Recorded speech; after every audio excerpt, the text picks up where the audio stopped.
If you listen to the beat and hear what's in your soul, you'll never let anyone steal your rock and roll. You'll never let anyone steal. Yeah, rock and roll.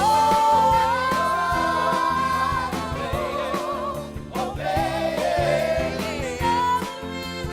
Love it with your feet. You gotta love it with your feet.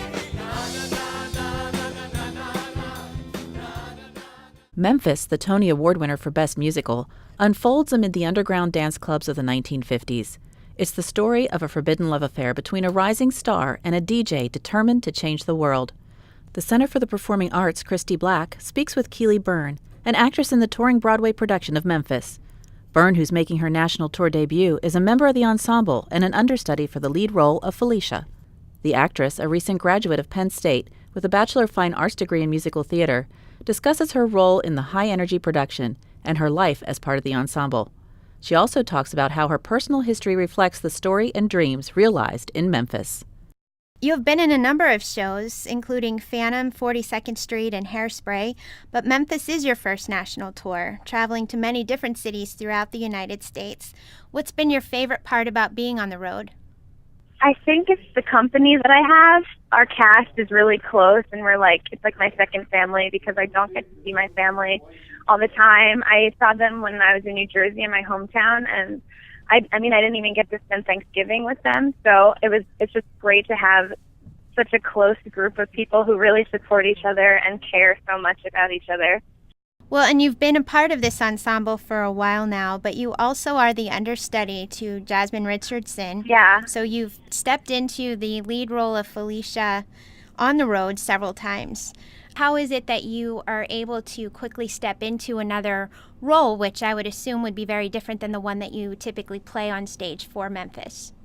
Right. It's completely different because my normal role is mainly dance, and then her role is mainly singing and acting. So we have rehearsals. Like, I'll have a rehearsal later today, and it's about 4 hours where we get to get up and do the blocking and the staging and the singing full out as if we were running the show, just with the understudies in place. And none of the leads come, and we don't even have the full ensemble, but we just kind of walk through it as if it were really happening. And then usually we'll have costume fittings and stuff like that before the show, just to make sure everything is in place. So I'm pretty well prepared for it. And I think because her character is so distinct, it's easy for me to fall into who she is. Because as an ensemble member, I kind of play multiple roles, where I would just have this one character to think about who she is and then follow her arc, which is really fun. This show, for those who haven't seen it, takes a close look at race relations in the Deep South during the 1950s. And we all know that following our dreams can take us through uncharted territory and difficult situations at times. So we can all take something from seeing this show. How has telling this story, especially in a lot of different roles, how has telling this story affected you personally? Well, it's kind of incredible because my mother is Black and my father is white.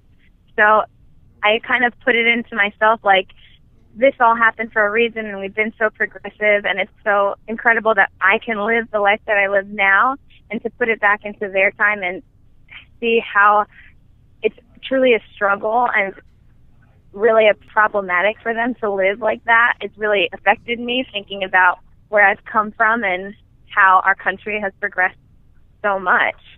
So I try and think about that and how I've been blessed with so many opportunities since our country has progressed. Mm-hmm. I probably wouldn't have been born, first of all, because my parents wouldn't be together. The characters in the show experience that they can't. There are laws against them getting married. I'm lucky enough to be a product of that and have the opportunity to go to college and pursue this dream today. So I try and think of that. It's kind of hard when it's been a long day on the road and I know I have to do a show at night, but it's your motivation to keep going.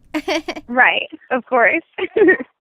It took Memphis 8 years to make it to Broadway, and then once it did, it cleaned up with 4 Tonys in 2010, including Best Musical and also Best Original Score, written by founding member of Bon Jovi, David Bryan. With a musical score including rock, jazz, and R&B, and I know you mentioned that you do a lot of dancing in this show as well when you're a part of the ensemble. It's a very, very high energy show. What does it take to bring 100% to the stage every night, especially on the road? Before each show, we do a prayer circle, and we all just kind of remind each other why we're there and fortunate for having this opportunity and this job. So that kind of gets me in the mindset right before the show, just keeps me centered and grounded and, thankful. So I always have that prior to the show. And then once the music starts, the opening number is Underground and the drums kick in, I don't know, my brain switches on and it's time to perform. And usually we have such an incredible audience response, and we just feed off of the audience. You're originally from New Jersey. How did you get your start in musical theater? I went to a performing arts high school, and I did my first musical when I was a sophomore, and it was West Side Story, and that's still one of my favorite shows today. And I kind of just fell in love with it. I always grew up dancing and singing, but I didn't put it toward doing musicals and then focusing specifically on musical theater. So then by the time I was a junior trying to figure out what I wanted to do for college, I applied for dance schools and stuff, but once I heard about Penn State and their program and then I visited, I just fell in love, and I knew this is what I wanted to do, and I knew that was the school that I was going to go and do it. And so we're so excited that you're going to come back and be a part of Memphis. And for those who have not yet seen this show and want to, they're kind of deciding, well, should I go get a ticket? Should I come to this show? What can you tell them is the one thing about this show that they will take away with it and that they wouldn't want to miss? I think our show is extremely unique, and it tells an incredible story of American history, and it's just a celebration of our country. And if you think of how far we've come today, and to see what people went through, the turmoil and the danger, it's just, I feel people leave the theater uplifted and proud. We will look forward to seeing you on stage. Thank you. I can't wait to be back. It'll be great to have you. Thank you so much, Keely. Thank you for taking this time to talk with us today. Oh, of course. Anytime. Thank you. Experience the touring Broadway musical Memphis, March 27, 2014, at Penn State's Eisenhower Auditorium. For tickets or information, visit cpa.psu.edu or phone 1-800-ARTS-TIX.